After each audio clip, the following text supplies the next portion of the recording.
السلام عليكم ورحمة الله وبركاته أيها المشاهدون الكرام. ها نحن في مدرسة الحرم الواقعة برحمن كيرا، وهذا فرع من فروع دار العلوم التابعة لندوة العلماء، ونحن مع جمع مختار من طلاب دار العلوم في رحلة ترفيهية ثقافية خلال 24 ساعة. في هذا الفيديو أتيت بفكرة جديدة بالنسبة لي، هي أن أطلب الطلاب الذين شاركوا في هذه الرحلة أن يسمعونا بأحب الأبيات إليهم.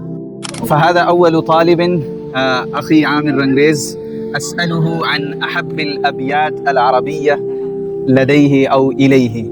فأخي عامر، قدم ما تحب، أكثر الحب من الأبيات العربية. أيوة، في هذه الأيام تعجبني أشعار التشبيب والنشيب وحب العذري. يعني قبل قليل أنا سمعت شعرا في مواقع التواصل الاجتماعي. فهو واذكر القائل أيضا. لا أدري القائل، ولكن إن شاء الله أنت كذلك تتمتع. سألتها قبلة ففزت بها بعد امتناع وشدة التعب، فقلت بالله يا معذبتي جودي بأخرى واقضي بها أربي، فابتسمت ثم أرسلت مثلا تعرفه العجم ليس بالكذب، لا تعطين الصبي واحدة يطلب أخرى بأعنف الطلب. نعم، معنا 5 طلاب، وإن شاء الله سأطرح إليكم ما طرحت على أخي عامر رنغريز، وهو قدم بيتا عربيا أحب إليه من جميع الأبيات.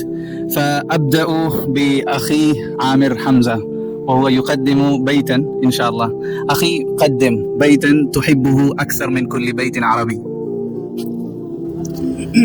قال الشاعر أبو نواس: هذه الأبيات أحب أبيات إلي. دع المساجد للعباد تسكنها وطف بنا حول خمار ليسقينا. ما قال ربك ويل للذين سكروا ولكن قال ويل للمصلين. والآن إليكم أخي ياسر، وهو أيضا يقدم بيتا عربيا يحبه. إني أقول لنفسي وهي ضيقة وقد أناخ عليها الدهر بالعجب، صبرا على شدة الأيام إن لها عقبى وما الصبر إلا عند ذي الحسب. والآن أخي، اسمك الكريم؟ محمد سفيان، ما شاء الله. والآن هو يقدم: وغرست في حب القلوب مودة تزكو على مر الزمان وتورق، وبرزت في برد النبج نور على أسرار وجهك مشرق. صن النفس واحملها على ما يزينها تعش سالما والقول فيك جميل، ولا ترين الناس إلا تجملا نبا بك دهر أو جفاك خليل. وفي الختام أطلب أخي يجلس في جانبي أن يقدم بيته المحبوب لديه. حينما زرت الدكتور سعيد الرحمن الأعظمي فأنشد لي هذه الأبيات: هي الدنيا تقول بملء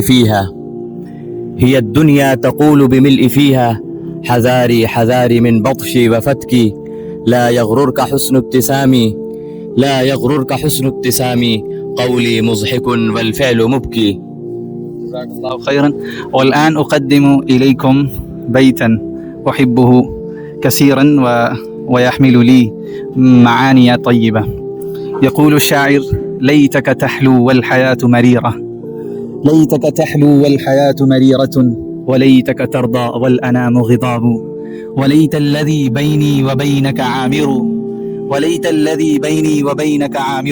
وبيني وبين العالمين خراب.